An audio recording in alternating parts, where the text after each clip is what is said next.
ನಮಸ್ಕಾರ. 3 ಗಂಟೆಯ ಪ್ರಮುಖ ಸುದ್ದಿ. ಲೈಂಗಿಕ ದೌರ್ಜನ್ಯ ಕೇಸ್ನಲ್ಲಿ ರೇವಣ್ಣಗೆ ರಿಲೀಫ್ ಸಿಕ್ಕಿದೆ. ಜನಪ್ರತಿನಿಧಿ ಕೋರ್ಟ್ನಿಂದ ರೇವಣ್ಣಗೆ ಜಾಮೀನು ಮಂಜೂರಾಗಿದೆ.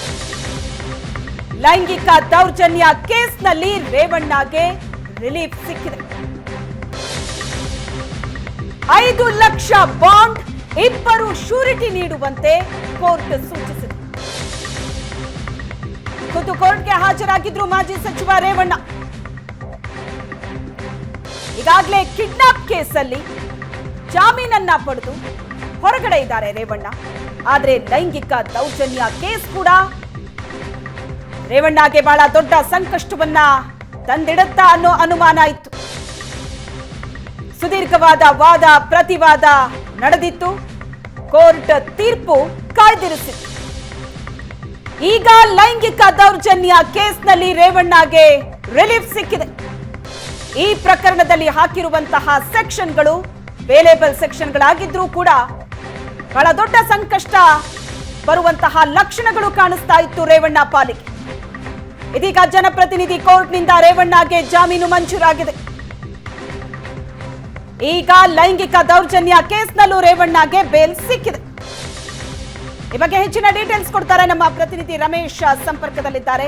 ರಮೇಶ್, ಲೈಂಗಿಕ ದೌರ್ಜನ್ಯ ಕೇಸ್ ಕೂಡ ರೇವಣ್ಣಗೆ ಸಂಕಷ್ಟವನ್ನ ತಂದಿಡುತ್ತಾ ಅನ್ನೋ ಪ್ರಶ್ನೆ ಇತ್ತು. ಬೇಲೇಬಲ್ ಸೆಕ್ಷನ್ಗಳ ಹಾಕಿದ್ರೂ ಕೂಡ ಬಹಳ ದೊಡ್ಡ ಸಂಕಷ್ಟ ಎದುರಾಗುವಂತಹ ಸಾಧ್ಯತೆ ಇತ್ತು. ಕೊನೆಗೂ ಈಗ ಜಾಮೀನು ಸಿಕ್ಕಿದೆ. ಏನೇನ್ ಕಂಡೀಷನ್ಸ್ ಹಾಕಲಾಗಿದೆ? ಶ್ವೇತಾ, HD ರೇವಣ್ಣ ಅವರಿಗೆ ಏನು 2ನೇ ಪ್ರಕರಣದಲ್ಲಿಯೂ ಕೂಡ ಜಾಮೀನು ಮಂಜೂರಾಗಿರುವಂತದ್ದು. ಅಂದ್ರೆ ಅವರ ವಿರುದ್ಧ ಈಗ ದಾಖಲಾಗಿರುವಂತಹ ಕೇಸು ಒಂದು ಕಿಡ್ನಾಪ್ ಕೇಸು KR ನಗರದಲ್ಲಿ, ಮತ್ತೊಂದು ಹೊಳೆನರಸೀಪುರ ಟೌನ್ ಪೊಲೀಸ್ ಸ್ಟೇಷನ್ ನಲ್ಲಿ ಅವರ ವಿರುದ್ಧ ಒಂದು ಲೈಂಗಿಕ ದೌರ್ಜನ್ಯ 354A ಮತ್ತೆ 506, 509 3 ಸೆಕ್ಷನ್ ಗಳನ್ನ ಹಾಕಿ ಅವರ ವಿರುದ್ಧ ಒಂದು FIR ನ ದಾಖಲು ಮಾಡಲಾಗಿತ್ತು. ಅದಾದ ನಂತರ SIT ಅಧಿಕಾರಿಗಳು ಕೋರ್ಟ್ಗೆ ಒಂದು ಮನವಿಯನ್ನ ಸಲ್ಲಿಸುವ ಮೂಲಕ ಈ ಪ್ರಕರಣದಲ್ಲಿ 376 ಅಂದ್ರೆ ಅತ್ಯಾಚಾರದ ಆರೋಪವನ್ನು ಅಂದ್ರೆ ಅದನ್ನ ಮಾಡ್ಲಿಕ್ಕೆ ಕೂಡ ಒಂದು ಮನವಿಯನ್ನ ಕೊಟ್ಟು ಅದನ್ನ ಮಂಜೂರು ಮಾಡ್ಕೊಂಡಿತ್ತು. ಆದ್ರೆ ಆ ಒಂದು ಆರೋಪ ಕೇವಲ ಪ್ರಜ್ವಲ್ ರೇವಣ್ಣ ಮೇಲೆ ಮಾತ್ರ ಅನ್ನುವಂತ ಮಾತುಗಳು ಕೇಳಿ ಬಂದಿದ್ದು. ಅದೇ ನಿಟ್ಟಿನಲ್ಲಿ SIT ವಕೀಲರು ರೇವಣ್ಣ ಅವರ ವಿರುದ್ಧವೂ ಕೂಡ ಅತ್ಯಾಚಾರದ ಆರೋಪ ಇದೆ, ಮತ್ತೆ ಈ ಒಂದು FIR ನಲ್ಲಿ ಈ ಸೆಕ್ಷನ್ ಸೇರಿಸಿದ್ದೇವೆ, ಹಾಗಾಗಿ ರೇವಣ್ಣ ವಿರುದ್ಧ ಇರುವಂತದ್ದು ಗುರುತರ ಆರೋಪ. ಆ ಒಂದು ಅರ್ಜಿಯನ್ನ ಮ್ಯಾಜಿಸ್ಟ್ರೇಟ್ ಕೋರ್ಟ್ ಮುಂದೆ ಇಯರ್ ಮಾಡ್ಲಿಕ್ಕೆ ಸಾಧ್ಯ ಇಲ್ಲ, ಮತ್ತೆ ಅವರು ಇದನ್ನ ಆದೇಶವನ್ನ ಮಾಡುವುದು ಸೆಷನ್ ಕೋರ್ಟ್ಗೆ ಕೊಡಬೇಕು. ಮತ್ತೆ ತನಿಖೆ ನಡೀತಾ ಇದೆ. ತನಿಖೆಯಿಂದ ಅಷ್ಟೇ ಗೊತ್ತಾಗ್ಲಿಕ್ಕೆ ಇದು ಪ್ರಜ್ವಲ್ ಅತ್ಯಾಚಾರ ಮಾಡಿದಾರ, ರೇವಣ್ಣ ಅತ್ಯಾಚಾರ ಮಾಡಿದಾರೆ, ಅದು ತನಿಖೆಯ ಮ್ಯಾಟರ್ ಆಗಿರುವಂತದ್ದು. ಹಾಗಾಗಿ ಬೇಲನ್ನ ಕೊಡಬಾರ್ದು ಅನ್ನುವಂತ ಒಂದು ಸುದೀರ್ಘವಾದಂತ ವಾದವನ್ನ ಮಂಡಿಸಿದ್ರು. ಆ ವಾದ ಮತ್ತೆ ಪ್ರತಿವಾದವನ್ನ ಆಲಿಸಿದಂತ ನ್ಯಾಯಾಧೀಶೆ ಜೆ ಪ್ರೀತ್ ಅವರು ಶನಿವಾರ ಈ ಒಂದು ಆದೇಶವನ್ನ ಕಾಯ್ದಿರಿಸಿ ಇವತ್ತಿಗೆ ಪೋಸ್ಟ್ ಮಾಡಿದ್ರು. ಈಗ ಕೆಲವೇ ಕ್ಷಣಗಳಿಂದಷ್ಟೇ ಕೋರ್ಟ್ ಒಂದು ಜಾಮೀನನ್ನ ಮಂಜೂರು ಮಾಡುವಂತದ್ದು. ಜಾಮೀನು ಮಂಜೂರು ಮಾಡುವಾಗ 5 ಲಕ್ಷ ರೂಪಾಯಿ ಬಾಂಡ್ ಮತ್ತೆ ಒಬ್ಬರ ಶ್ಯೂರಿಟಿಯನ್ನ ನೀಡಬೇಕು ಅಂತ ಹೇಳಿ ಕಂಡೀಷನ್ಸ್ ಹಾಕಿರುವಂತದ್ದು. ಅಂದ್ರೆ ಅವರಿಗೆ ಮೊದಲನೇ ದಿನವೇ ಮಧ್ಯಂತರ ಜಾಮೀನನ್ನ ಕೊಡುವಂತ ಸಂದರ್ಭದಲ್ಲಿ ಕೂಡ ಒಬ್ಬರು ಶಿವರಾಜ್ ಅನ್ನುವಂತವರು ಅದೇ ಶ್ಯೂರಿಟಿಯನ್ನ ಕನ್ಸಿಡರ್ ಮಾಡಿದ್ದಾರೆ, ಮತ್ತೆ ಆ ವ್ಯಕ್ತಿಯನ್ನ ಮತ್ತೊಮ್ಮೆ ಕೋರ್ಟ್ ಮುಂದೆ ತಂದು ನಿಲ್ಲಿಸಿ ಇದೇ ವ್ಯಕ್ತಿ ಶ್ಯೂರಿಟಿಯನ್ನ ಕೊಟ್ಟಿದ್ದಾರೆ ಅಂತ ಹೇಳಿ ಕನ್ಫರ್ಮ್ ಮಾಡಿ ಆ ಮೂಲಕ ರೇವಣ್ಣ ಅವರಿಗೆ ಬಿಡುಗಡೆ ಆದೇಶವನ್ನ ಮಾಡಿರುವಂತದ್ದು. ಸೊ ಇದೆಲ್ಲವನ್ನು ನೋಡ್ತಾ ಹೋದ್ರೆ ರೇವಣ್ಣ ಅವರಿಗೆ ಈ ಪ್ರಕರಣದಲ್ಲಿ ಒಂದು ವೇಳೆ ಏನಾದ್ರೂ ಜಾಮೀನು ಸಿಗದಿದ್ರೆ ಅವರ ಮೇಲೆ ಕೂಡ ಅತ್ಯಾಚಾರದ ಆರೋಪ ಗಂಭೀರವಾಗಿ ಬರ್ತಾ ಇತ್ತು. ಅದಾದ ನಂತರ ಅವ್ರನ್ನ ಮತ್ತೆ ಅರೆಸ್ಟ್ ಮಾಡ್ಲಿಕ್ಕೆ ಅವಕಾಶಗಳಿತ್ತು, ಮತ್ತೆ ಕಸ್ಟೋಡಿಯಲ್ ಇಂಟರಾಗೇಷನ್ ಮಾಡ್ಲಿಕ್ಕೆ ಅವಕಾಶಗಳಿತ್ತು, ಮತ್ತೆ ಜೈಲಿಗೆ ಕಳಿಸುವಂತ ಅವಕಾಶಗಳಿತ್ತು, ಮತ್ತೆ ಜಾಮೀನನ್ನ ಕೋರಿ ಸೆಷನ್ ಕೋರ್ಟ್ಗೆ ಹೋಗ್ಬೇಕಾದಂತ ಅನಿವಾರ್ಯತೆ ಎದುರಾಗ್ತಾ ಇತ್ತು. ಆದ್ರೆ ಈಗ ಈ ಒಂದು ಮ್ಯಾಜಿಸ್ಟ್ರೇಟ್ ಕೋರ್ಟ್ ಮುಂದೆ ಅವರಿಗೆ ಜಾಮೀನು ಸಿಕ್ಕಿರುವಂತದ್ದು ಒಂದು ಮೇಲ್ನೋಟಕ್ಕೆ ಅವರ ವಿರುದ್ಧ ಅತ್ಯಾಚಾರದ ಆರೋಪ ಇಲ್ಲ ಅಥವಾ ಅವ್ರ ಮೇಲೆ ಎಂತ ಗಂಭೀರವಾದಂತಹ ಆರೋಪಗಳಿಲ್ಲ ಅನ್ನುವಂಥದ್ದನ್ನ ಕೋರ್ಟ್ ಪರಿಗಣಿಸಿದಂತೆ ಕಂಡು ಬರ್ತಾ ಇರುವಂತದ್ದು. ಆ ಮೂಲಕ ಎಲ್ಲ ಒಂದ್ ಕಡೆ ರೇವಣ್ಣ ಅವರಿಗೆ ಕಳೆದ 3-4 ದಿನಗಳಿಂದ ಮತ್ತೆ ಇಲ್ಲಿ ಅರೆಸ್ಟ್ ಆಗ್ತೇನೆ ಅಥವಾ ಮತ್ತೆ ಜೈಲಿಗೆ ಹೋಗ್ಬೇಕಾಗತ್ತೆ, ಮತ್ತೆ ಪೊಲೀಸರ ತನಿಖೆಯನ್ನ ಎದುರಿಸಬೇಕಾಗತ್ತೆ ಅನ್ನುವಂತ ಒಂದು ಆತಂಕ ಏನ್ ಎದುರಾಗಿತ್ತು, ಆ ಆತಂಕ ಈಗ ಮುಕ್ತಾಯ ಆಗಿದೆ ಅಂತಾನೆ ಹೇಳ್ಬೋದು. ಮತ್ತೆ ಈ ಒಂದು ಪ್ರಕರಣದಲ್ಲಿ ಏನು ಹೊಳೆನರಸೀಪುರ ಟೌನ್ ಠಾಣೆಯಲ್ಲಿ ದಾಖಲಾದಂತಹ ಪ್ರಕರಣಗಳಲ್ಲಿ ಈಗ ಏನು 354A ಅಡಿ FIR ದಾಖಲು ಮಾಡಲಾಗಿತ್ತು. ಅದಾದ ನಂತರ 354C ಮತ್ತೆ 376 ಅಂದ್ರೆ ಅತ್ಯಾಚಾರದ ಆರೋಪ, ಮತ್ತೆ ಪದೇ ಒಬ್ಬ ಮಹಿಳೆಗೆ ಕಿರುಕುಳ ಅಂದ್ರೆ ಈ ಲೈಂಗಿಕ ಕಿರುಕುಳವನ್ನ ಕೊಟ್ಟಿರುವಂತ ಆರೋಪಗಳು ಕೇಳಿ ಬಂದಿತ್ತು. ಸೊ ಆ ಒಂದು ಸೆಕ್ಷನ್ಗಳು ಅದಾದ ನಂತರ ಹಾಕಿದ್ರು ಕೂಡ FIR ಅಲ್ಲಿ ಏನು ಸೆಕ್ಷನ್ಗಳಿದೆ ಅದನ್ನ ಪರಿಗಣಿಸಿ ಮ್ಯಾಜಿಸ್ಟ್ರೇಟ್ ಕೋರ್ಟ್ ಇವತ್ತು ಅವರಿಗೆ ಜಾಮೀನನ್ನ ಮಂಜೂರು ಮಾಡಿರುವಂತದ್ದು. ಆ ಮೂಲಕ ಎಲ್ಲ ಒಂದ್ ಕಡೆ ರೇವಣ್ಣ ಇವತ್ತು ಒಂದು ದೊಡ್ಡ ರಿಲೀಫ್ ಅನ್ನ ಪಡ್ಕೊಂಡಿದ್ದಾರೆ ಅಂತ ಹೇಳಿದ್ರು ಕೂಡ ತಪ್ಪಾಗ್ಲಿಕ್ಕಿಲ್ಲ.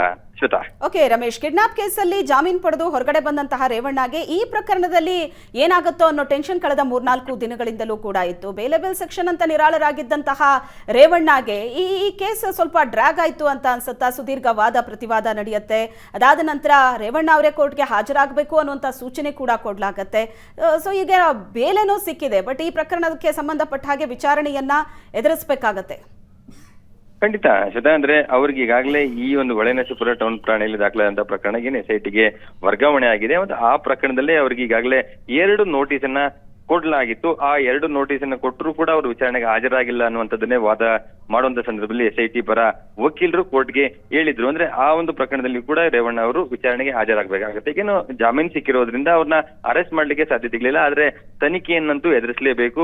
ತನಿಖಾಧಿಕಾರಿ ಕೇಳುವಂತ ಪ್ರಶ್ನೆಗಳಿಗೆ ಉತ್ತರವನ್ನು ಕೊಡಬೇಕು, ಆ ಒಂದು ತನಿಖೆಗೆ ಸಹಕಾರವನ್ನ ಕೊಡಬೇಕು ಅನ್ನುವಂಥದ್ದು. ಸೊ ಇನ್ನೊಂದು ಪ್ರಮುಖವಾಗಿ ಈ ಒಂದು ಪ್ರಕರಣವನ್ನ ನಾವು ನೋಡ್ತಾ ಹೋದ್ರೆ, ಅಂದ್ರೆ ಸಾಮಾನ್ಯವಾಗಿ ಜಾಮೀನು ಅಂದ್ರೆ 3 ರೀತಿಯ ಜಾಮೀನುಗಳಿದೆ. ಅಂದ್ರೆ ಸೆಕ್ಷನ್ 436, 437, 438 ಸೆಕ್ಷನ್ ಗಳಲ್ಲಿ 3 ರೀತಿಯ ಸೆಕ್ಷನ್ ಅಂದ್ರೆ ಜಾಮೀನುಗಳು ಬರುತ್ತೆ. 436 ಅಂದ್ರೆ ಬೇಲೆಬಲ್ ಸೆಕ್ಷನ್ ಗಳಿದ್ದಂತ ಸಂದರ್ಭದಲ್ಲಿ ಮೊದಲ ಒಂದು ವಿಚಾರಣಾ ಸಂದರ್ಭ ಕೋರ್ಟ್ ಡೇಟ್ ಕೊಟ್ಟಂತ ಸಂದರ್ಭದಲ್ಲಿ ಅವ್ರು ಕೋರ್ಟ್ ಮುಂದೆ ಬಂದು ತಾವಾಗಿ ಅಂದ್ರೆ ಸ್ವಯಂ ಪ್ರೇರಿತವಾಗಿ ಶರಣಾಗಿ ನಾವು ಒಂದು ತನಿಖೆಯಲ್ಲಿ ಸಹಕರಿಸ್ತೇವೆ, ನಮಗೆ ಜಾಮೀನನ್ನ ಕೊಡಿ ಅನ್ನುವಂಥದ್ದು. ಆ ಸಂದರ್ಭದಲ್ಲಿ ಕೋರ್ಟ್ಗಳು ಸಾಮಾನ್ಯವಾಗಿ ಜಾಮೀನನ್ನ ಕೊಡುತ್ತೆ. ಮತ್ತೆ ಅಂತಹ ಸಂದರ್ಭದಲ್ಲಿ ಪ್ರಾಸಿಕ್ಯೂಷನ್ ಅವರು ಅಂದ್ರೆ ಪೊಲೀಸರ ಪರವಾಗಿ ಅಥವಾ ಸರ್ಕಾರದ ಪರವಾಗಿ ಯಾವುದು ವಾದವನ್ನು ಮಂಡಿಸೋದಿರೋದಿಲ್ಲ. ಆದ್ರೆ ಈ ಪ್ರಕರಣದಲ್ಲಿ ವಿಶೇಷವಾಗಿ ಸರ್ಕಾರಿ ಪರ ವಕೀಲರು SIT ಇಂದ ಬಂದು ಇದು ಗಂಭೀರವಾದಂತ ಪ್ರಕರಣ ಇದೆ, 376 ಹಾಕಲಾಗಿದೆ, ಹಾಗಾಗಿ ಜಾಮೀನನ್ನ ಕೊಡಬಾರದು ಅನ್ನುವಂತ ಒಂದು ಮನವಿಯನ್ನ ಮಾಡಿದ್ರು. ಹಾಗಾಗಿ ಅಂದ್ರೆ ಎಲ್ಲ ಒಂದ್ ಕಡೆ ಈ 436 ಅಲ್ಲಿ ಅರ್ಜಿಯನ್ನ ಹಾಕಿ ಇನ್ನೇನು ಕೆಲವು ಕ್ಷಣಗಳಲ್ಲಿ ಮಂಜೂರಾಗುತ್ತೆ ಅನ್ನುವಂತ ಸಂದರ್ಭದಲ್ಲಿ SIT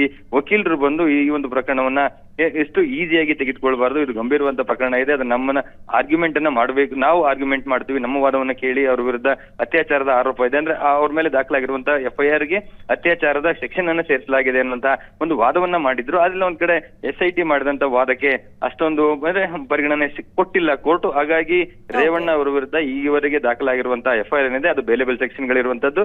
ಸೊ ಹಾಗಾಗಿ ಈ ಒಂದು ಅರ್ಜಿಯನ್ನ ಮ್ಯಾಜಿಸ್ಟ್ರೇಟ್ ಪರಿಗಣಿಸಬಹುದು. ಮ್ಯಾಜಿಸ್ಟ್ರೇಟೇ ಅವರು ಈ ಒಂದು ಅರ್ಜಿಯನ್ನ ಪರಿಗಣಿಸಿ ಆದೇಶವನ್ನು ಮಾಡಬಹುದು ಅನ್ನುವಂತ ತೀರ್ಮಾನಕ್ಕೆ ಬಂದು ಇವತ್ತು ಅವರಿಗೆ ಜಾಮೀನನ್ನ ಮಂಜೂರು ಮಾಡಿರುವಂತಹದ್ದು.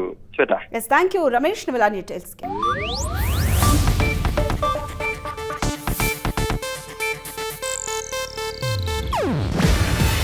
ಇದು ಏಷ್ಯಾನೆಟ್ ನ್ಯೂಸ್ ನೆಟ್ವರ್ಕ್ ಪ್ರಸ್ತುತಿ. ನೀವು ನೋಡ್ತಿದ್ದೀರಾ ಏಷ್ಯಾನೆಟ್ ಸುವರ್ಣ ನ್ಯೂಸ್.